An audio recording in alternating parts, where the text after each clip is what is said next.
Hello friends, ચલો સરસ મજાની શોર્ટ ટ્રીક. આનો મેં લોંગ વિડીયો યુટ્યુબમાં અપલોડ કરેલો છે.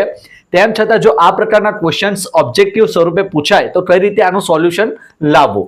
મિત્રો, અહીંયા આપણે P/Q સ્વરૂપે આ સંખ્યાઓને દર્શાવવાની છે. ઓકે, અહીંયા પોઈન્ટ પછી 6 બાર છે, તો જે પોઈન્ટ પછી અંક આપ્યો છે એને લખી દો. 6 આપ્યા છે, 6 લખી દીધા. ઓકે, જે સંખ્યા પર 12 છે એની જગ્યાએ એક વાર 9 લખી દો. સમજી ગયા? 6/9. હવે આનું આપણે સાદું રૂપ આપી દઈએ અથવા તો લોપ કરી લઈએ. જે અવયવ છે એને દૂર કરીએ તો 6 એટલે કે 42 6 અને 3 એટલે કે 3 9. તો 2/3 આનો જવાબ બની જશે. ચલો, 0.47 અને 7 પર 12 છે. તો અહીંયા શું કરવાનું?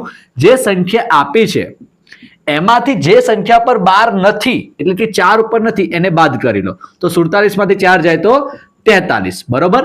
જે સંખ્યા પર 12 છે, જેટલી સંખ્યા પર 12 છે એટલી વાર 9 લખી દો. 9 લખ્યા. 7 ઉપર જ છે, એક જ સંખ્યા પર છે તો એક વાર 9 લખ્યા. હવે એની પાછળ લગાવી દો 0. કેમ 0? તો જે સંખ્યા પર 12 નથી એનો લખશે 0. ચલો, ત્રીજું અહીંયા જુઓ, 34 આપ્યા છે તો 34 માંથી તો પહેલા જે સંખ્યા પર 12 નથી એ બાદ કરો.